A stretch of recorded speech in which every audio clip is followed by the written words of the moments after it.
Good morning, children. We are back again with MySQL, and I would like to start with the constraints of MySQL, which will help you to restrict entry of data into the table. So let's begin with the topic.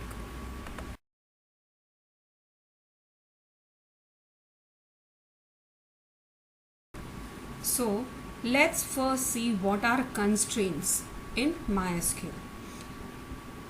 Constraints are rules that allow or restrict what values can be stored in a column.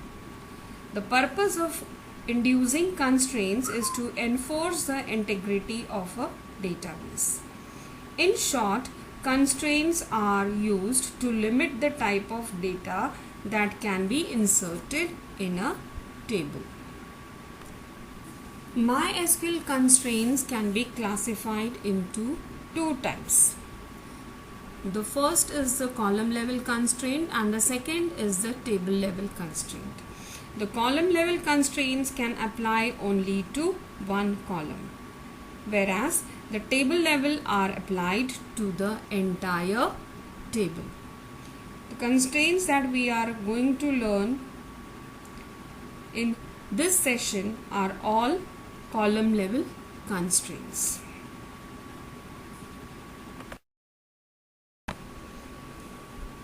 So we come to the types of MySQL constraints that we are going to look into this particular session. The first, not null. Next is unique,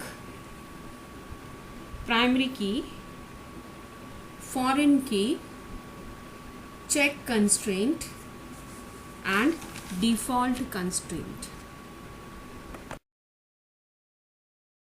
The not null constraint allows to specify that a column cannot contain any null values. Not null can be used to create and alter a table. So here I am going to write a create table statement to create a table new author, wherein I am going to have 4 columns: author ID, author name, country and the author's home city.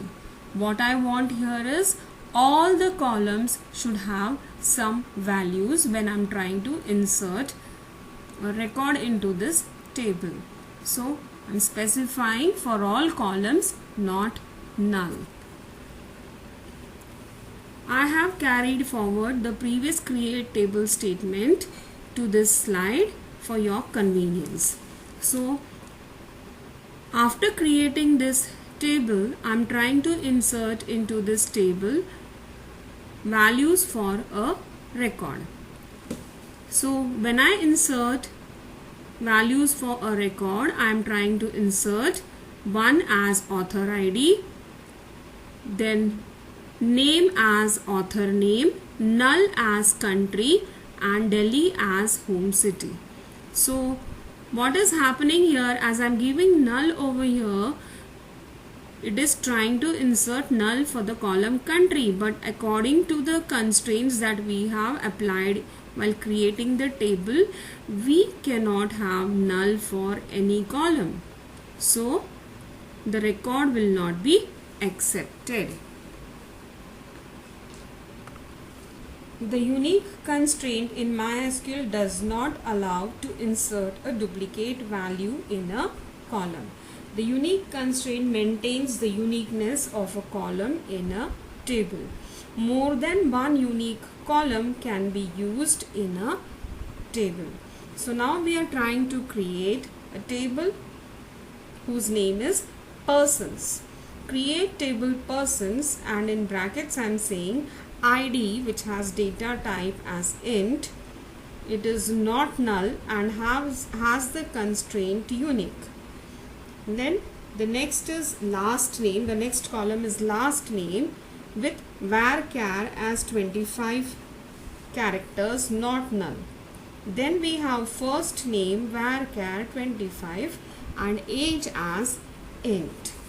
Now notice children that unique constraint is being applied on the column ID. Now to check whether the unique constraint is working or not, I am going to give two insert statements. The first one says insert into persons values, one as ID, Jain as name, Rekha as the first name, and the age after the first name. The first record will no doubt be inserted into the table persons.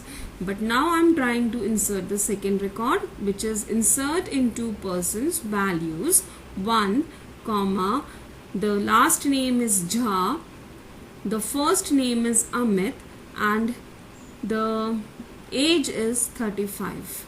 Now the first record will get inserted because there is no ID as 1 in the table, but the second record will display an error as we are violating the unique constraint rule here by repeating the ID as again 1 in the second record also. So this record will generate an error and will not be inserted into the table. Next we have the check constraint. A check constraint controls the values in the associated column. The check constraint determines whether the value is valid or not from a logical expression. Again we take the example of creating the table persons where we have ID, which is int, and the constraint is not null because I don't want to leave the ID column blank. Then I have last name varchar 25 not null, first name varchar 25 not null, which I think everybody very well knows that I am declaring last name and first name as variable character length with characters inside it as 25, and at the same time I am declaring last name has to be entered by specifying it as not null.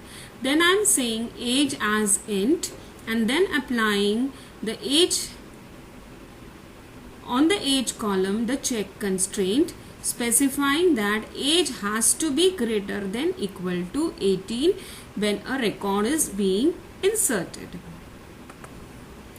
For your convenience, I have copied the create table statement again on the slide, and now I am trying to give the following insert statement, which says insert into persons values 1, Jha, Amit, 15. Notice that the age constraint that we gave while creating the table says age has to be greater than equal to 18. Then only allow the record to be inserted into the table. Here the age given for Amit Jha is 15.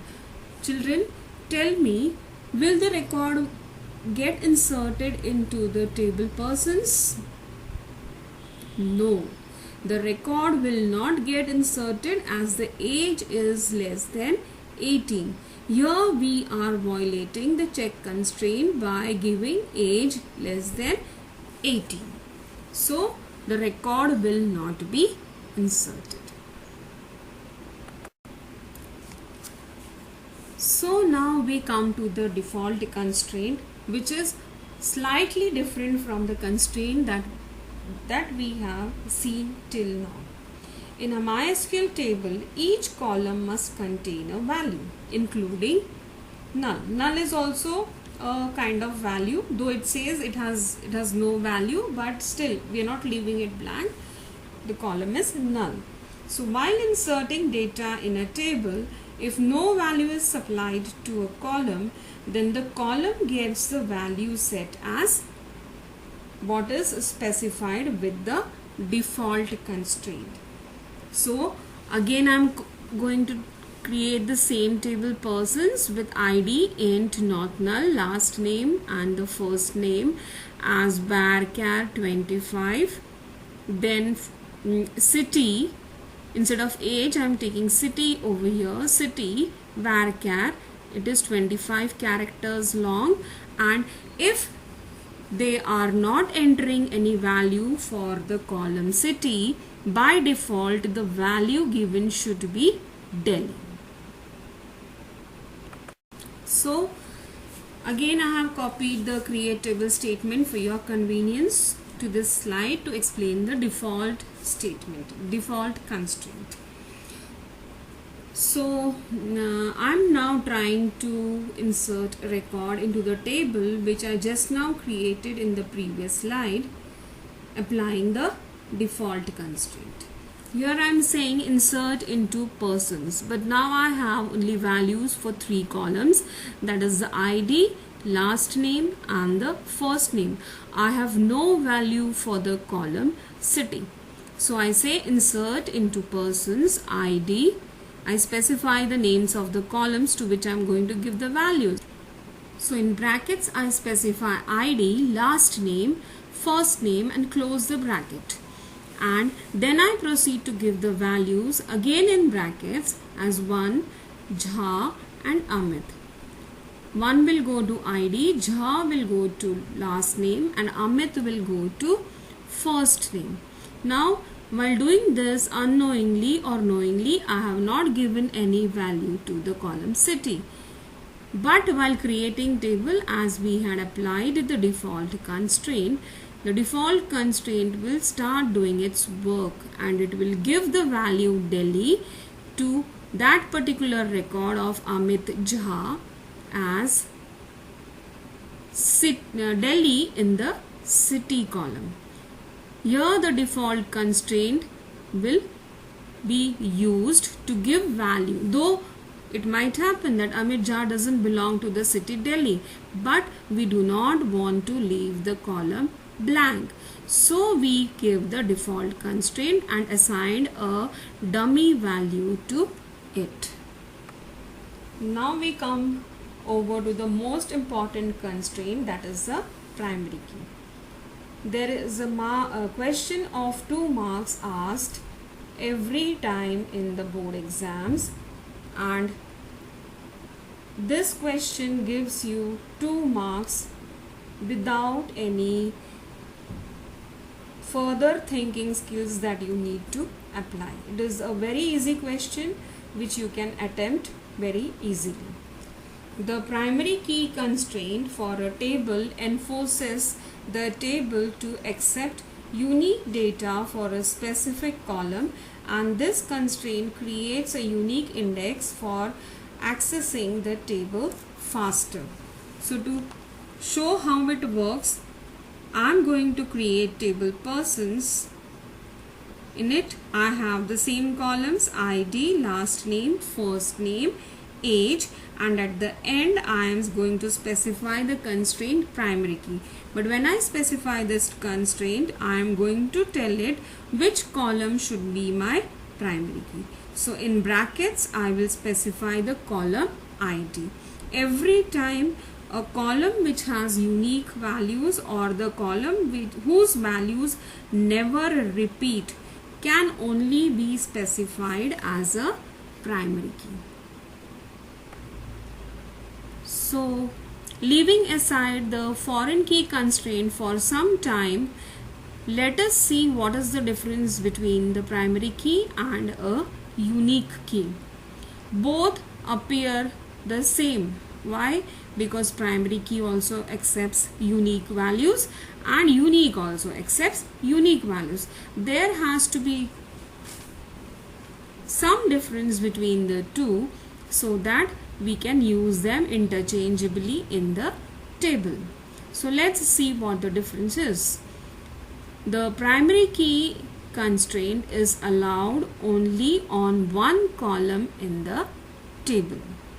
You cannot have more than one column in a table which has the primary key constraint applied to it, whereas unique can be applied for more than one column. Then the second difference is we cannot have null values in primary key column. but in unique key column we can have null value at least once. Beyond one null value, second null value is not accepted. So the first null and the second null will now be treated as repetition. That is why we cannot have a second null value. And the third difference, what we can give? We can give example of primary key and we can give example of unique key. Okay, now this is the last constraint, and this constraint works on two tables, which is the foreign key constraint. A foreign key in MySQL creates a link between two tables by one specific column of both tables. The specified column in one table must be a primary key and referred by the column of another table known as foreign key. Now let us understand the foreign key concept with the help of the two tables that are given in this slide. We have two tables, persons and orders, and these two tables you will notice has a common column PID in both the tables. PID in persons table has the values 1, 2 and 3. But in the order table, the same column PID may have values which are repeating.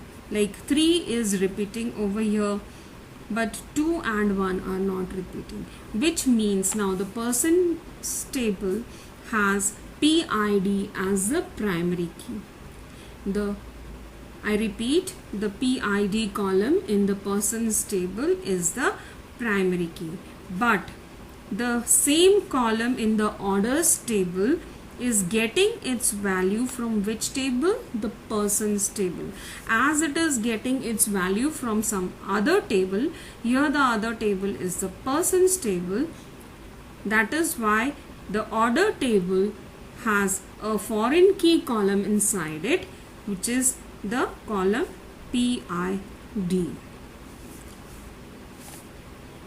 The foreign key constraint is used to prevent actions that would destroy links between tables.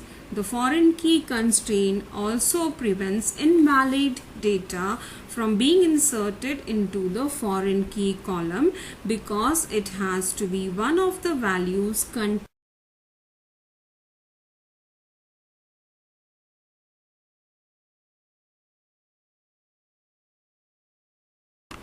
contained in the table it points to. And hence children, we have come to the end of this session. Please go through the video again and again and try to understand the concept. Any doubts related to this topic will be taken up again, because I am very sure that many of you must not have understood the concept of foreign key, which is quite difficult to understand in just one session.